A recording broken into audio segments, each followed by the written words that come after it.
Podría pasar, parte 2. Como ustedes saben, la semana pasada compartí una reflexión bíblica que se llamaba Podría pasar, ¿no? Y estaba basado en un texto de Marcos, y hablaba sobre la posibilidad, muy real por cierto, de que en ocasiones las tradiciones, las normas y los reglamentos puedan tener o podamos darle a esas cosas una mayor importancia que al Evangelio, y citamos algunos casos bíblicos para explicar y demostrar que esto es un peligro del cual tenemos que cuidarnos.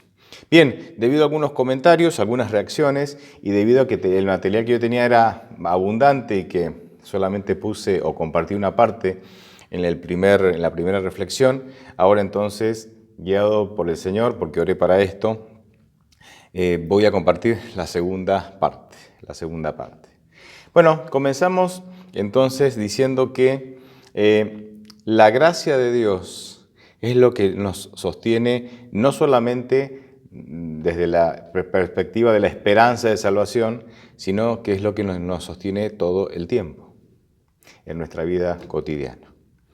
¿Cuándo fue la primera vez que Dios manifestó su gracia aquí, en la tierra, a los seres humanos? ¿Sí? Bueno, Dios manifestó por primera vez su gracia en el contexto de la necesidad de un Salvador. Y esto lo vemos en Génesis 3:15, así que ya ahí, inmediatamente después del pecado, Dios manifiesta su gracia cuando Dios, hablándole a la serpiente, que no es otra cosa que Satanás, le dice: yo pondré enemistad entre la mujer y tú, entre su descendencia y tu descendencia. Ella te herirá en la cabeza y tú le herirás el talón. La versión tradicional dice el calcañar, pero se refiere obviamente al talón. Hay 3 puntos sobresalientes a los cuales yo quiero llamar la atención. Y el primero es que al primero que se le comunica el plan de salvación es a la serpiente, ¿sí?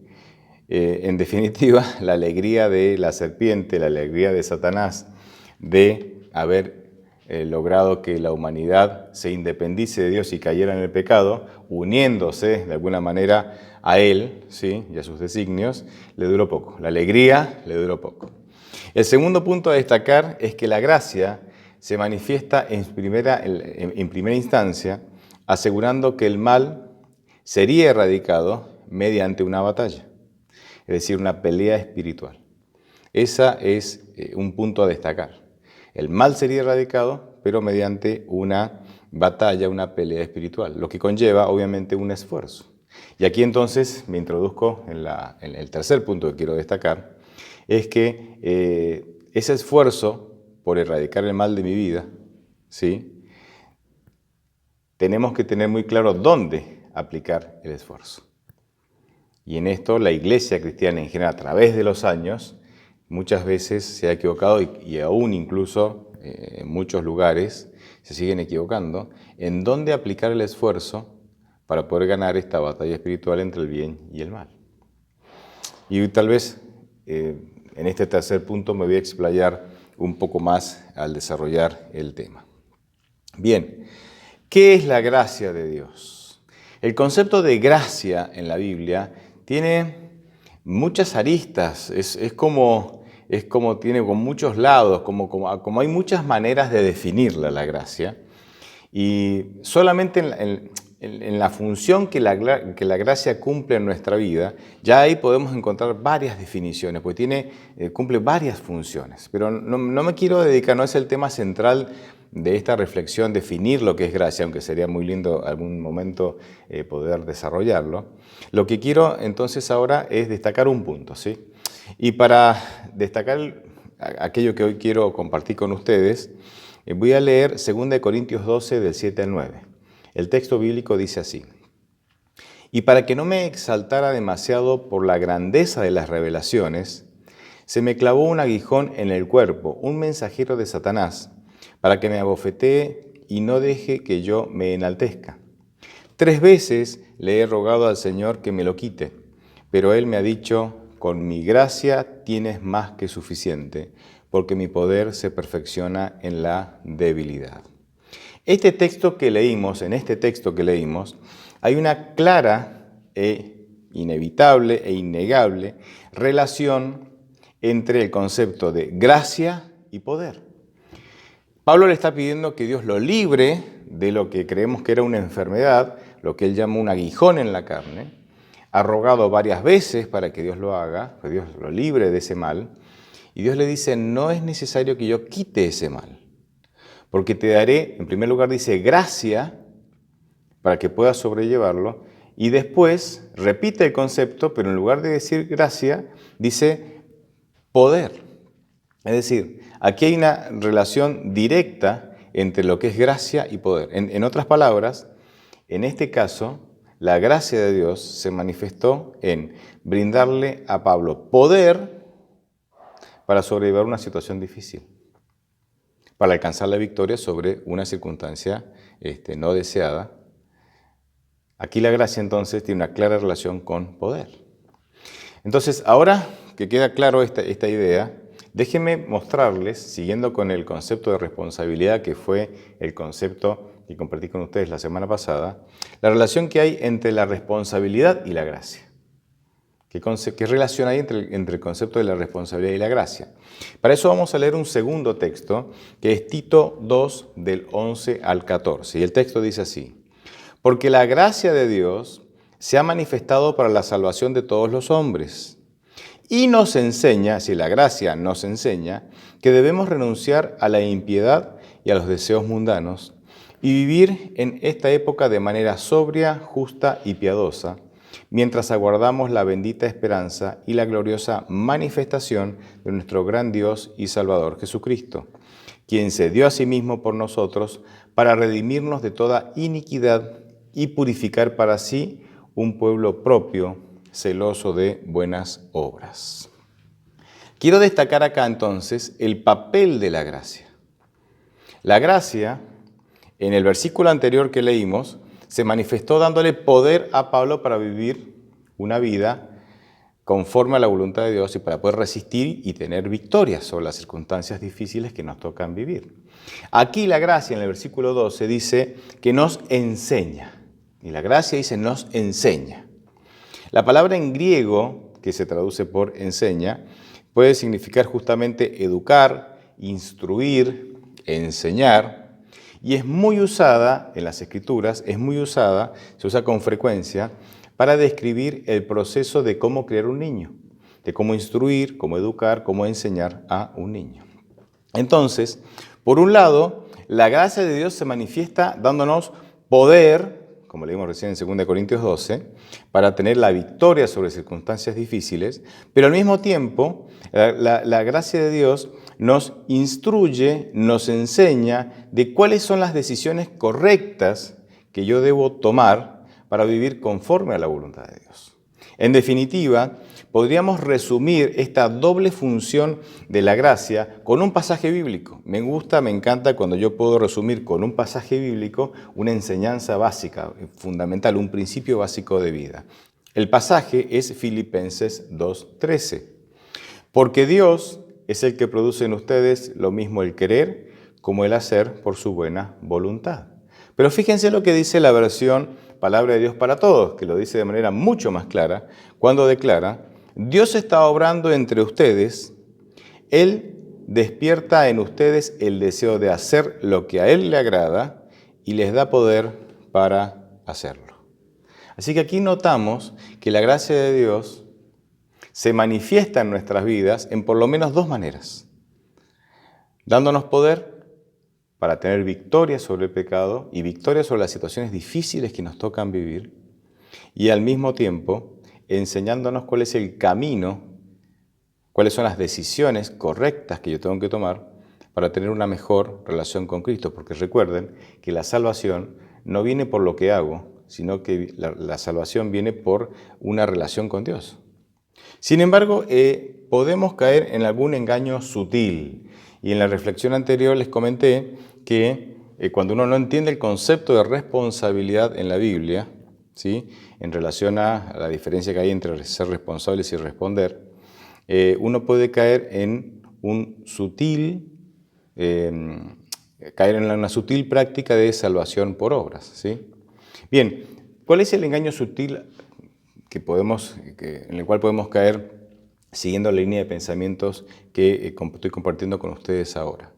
Cuando yo leo Tito 2, del 11 al 14, como acabamos de leer, dependiendo de los ojos con que yo leo este pasaje, yo puedo llegar a pensar lo siguiente, que yo debo renunciar a la impiedad y a los deseos mundanos y vivir en esta época de manera santa, justa y piadosa, como dice el versículo 12, para salvarme. Es decir, cuando yo no tengo claro el papel de la gracia, cuando no tengo claro el plan de salvación, que no es otra cosa que un regalo de Dios, la salvación es un regalo de Dios que uno acepta por fe, por eso la Biblia menciona en muchas ocasiones, el que cree será salvo. Y el creer implica eso, ¿no? Tener fe en ese regalo o el mensaje del regalo de la salvación de Dios.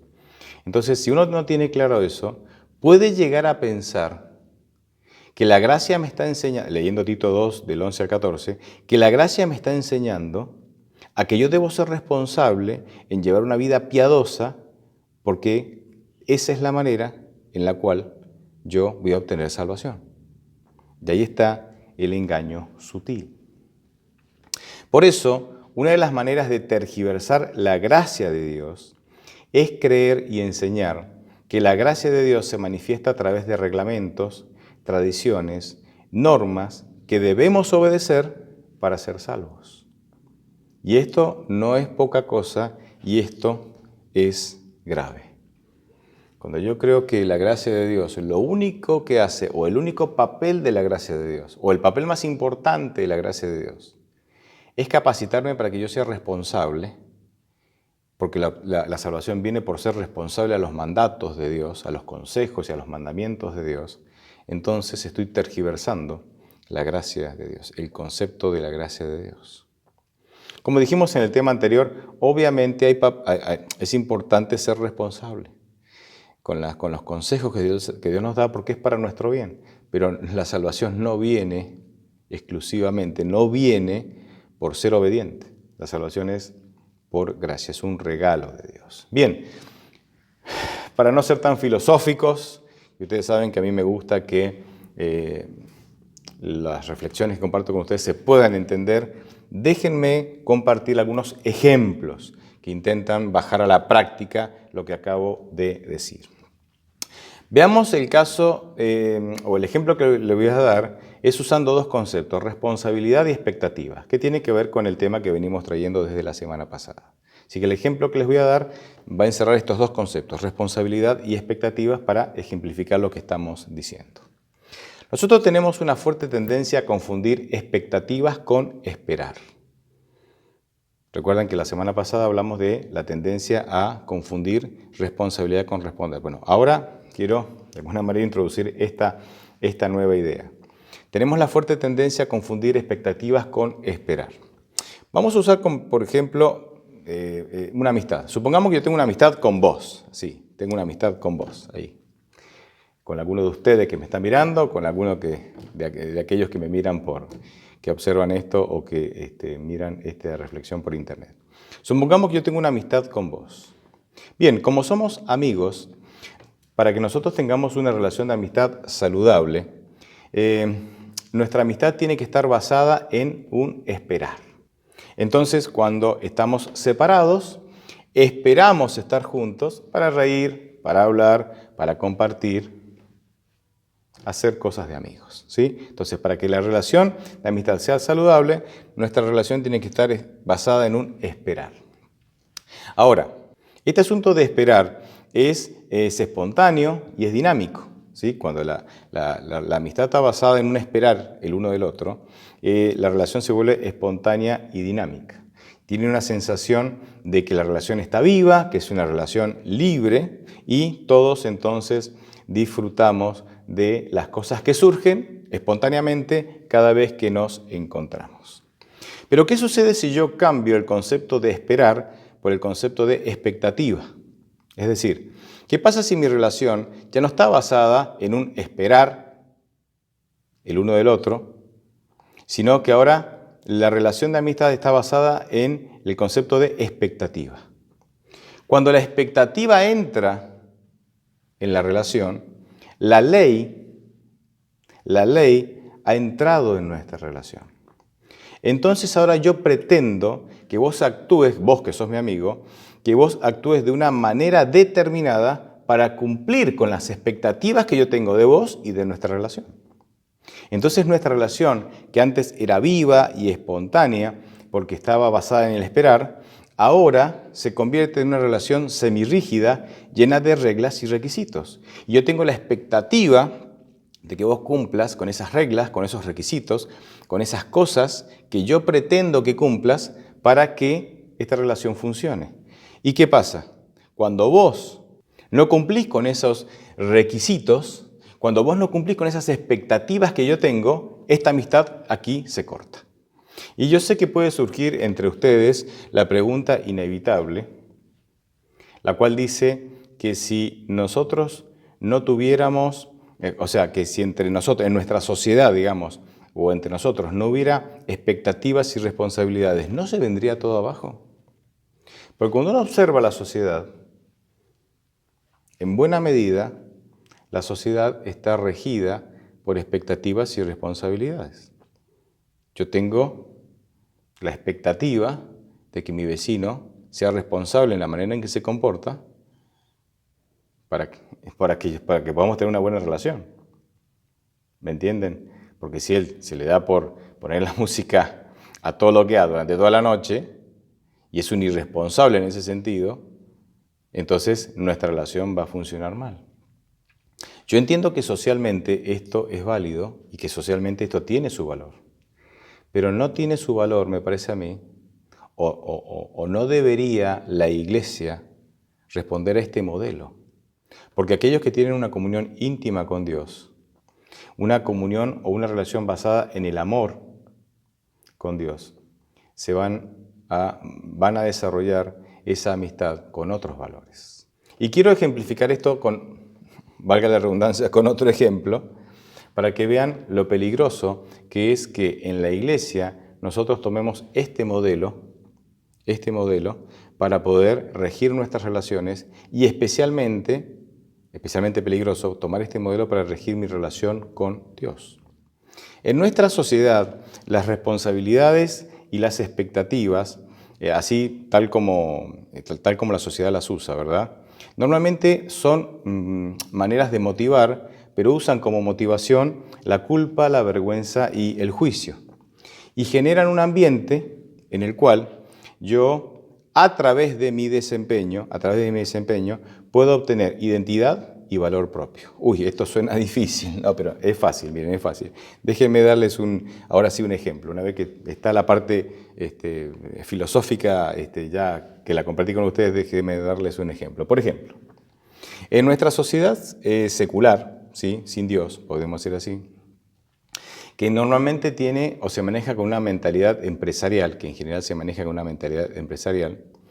Supongamos que vos sos empleado de una gran firma de golosinas que se llama Alfajores Pepito. Espero que esa firma no exista porque esto es un ejemplo ficticio. Supongamos que vos sos un empleado de una gran firma que se llama Alfajores Pepito y que vos sos una persona responsable y trabajadora.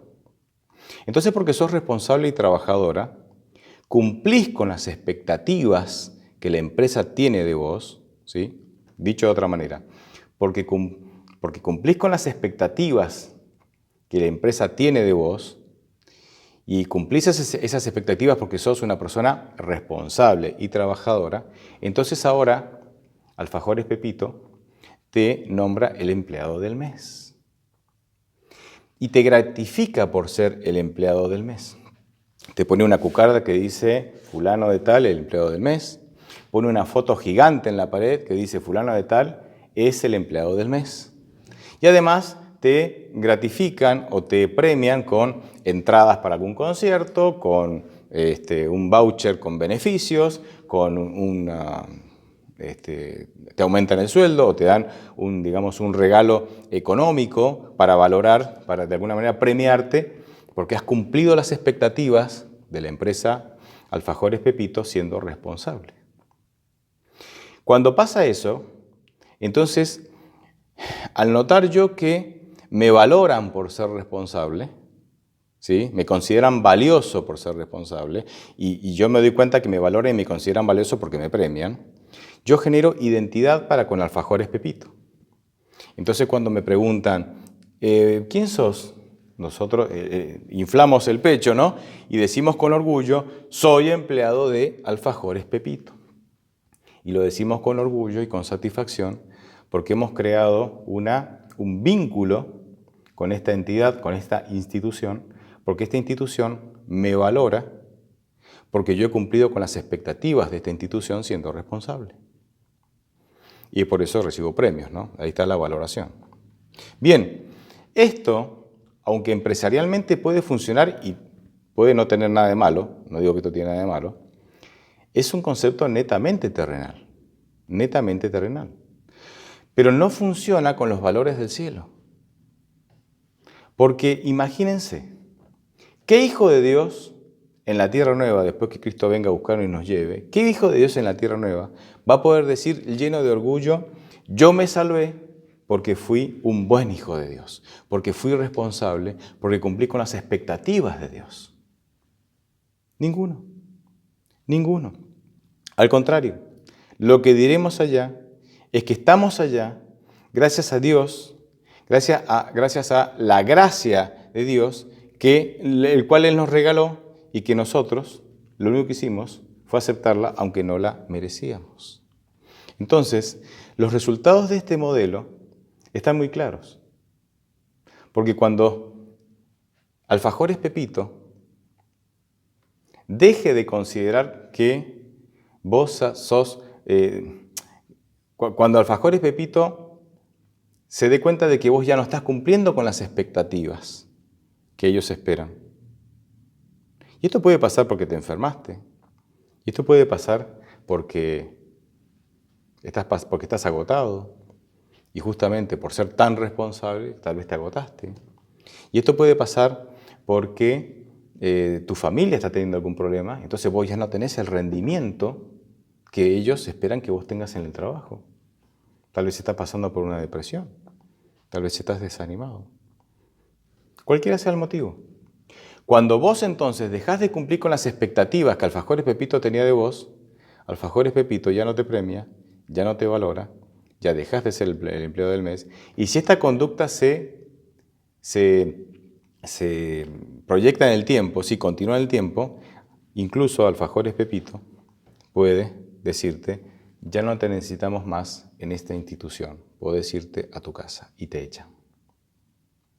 Esto que empresarialmente puede tener lógica, esto que socialmente puede ser un modelo aceptable, no puede ser un modelo aceptable en la iglesia. Mi relación con Dios no está basada en las expectativas, en que yo cumpla con las expectativas que Dios tiene de mí. ¿Saben por qué? Porque yo jamás lograré cumplir con las expectativas necesarias para poder salvarme. Si yo pudiera cumplir con las expectativas necesarias para salvarme, Cristo no tendría que haber venido a morir.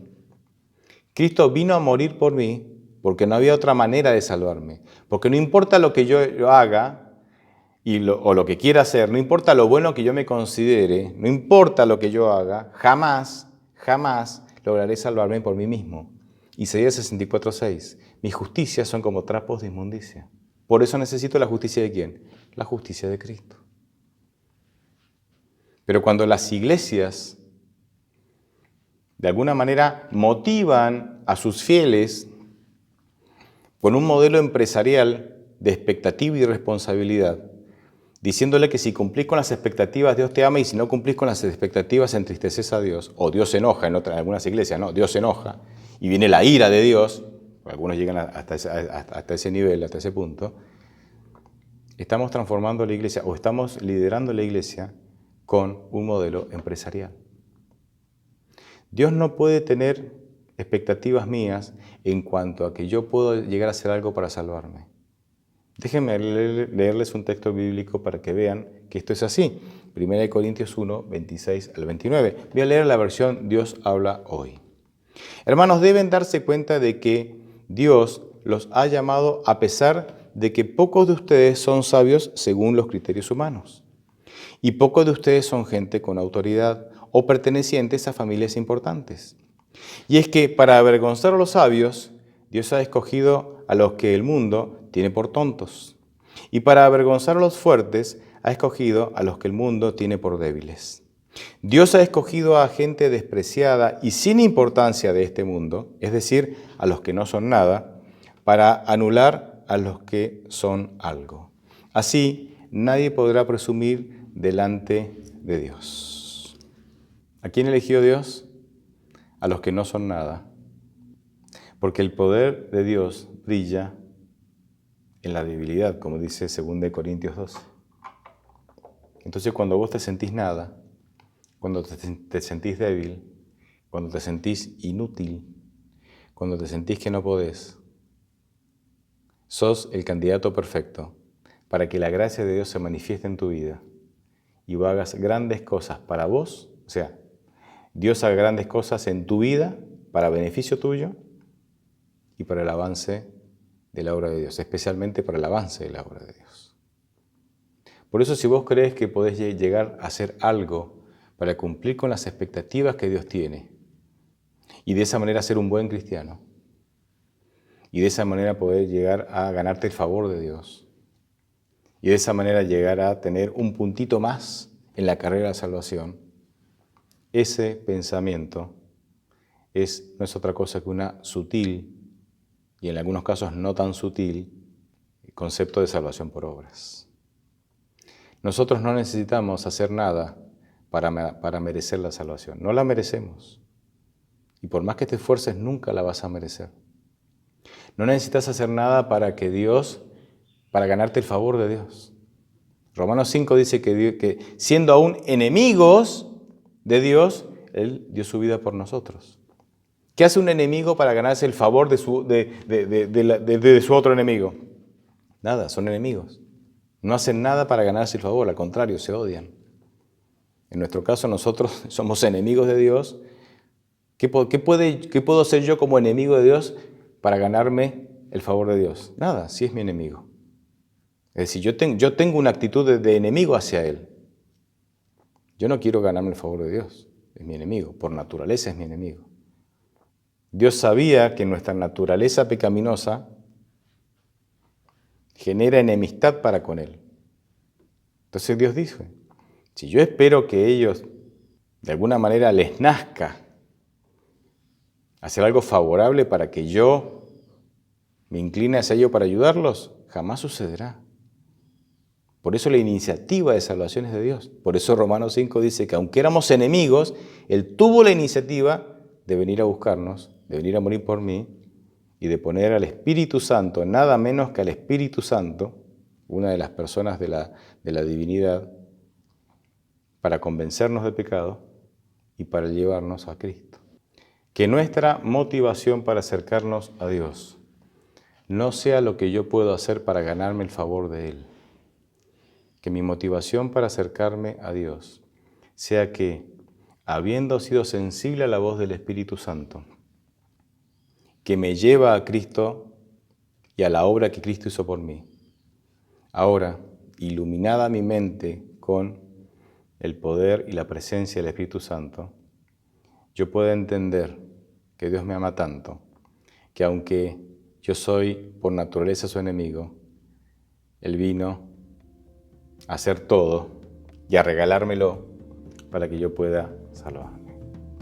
Y eso genera amor, porque el amor genera amor. Como dice el pasaje bíblico, nosotros le amamos porque Él nos amó primero. Ojalá esa sea nuestra realidad. Dios te bendiga mucho en este día.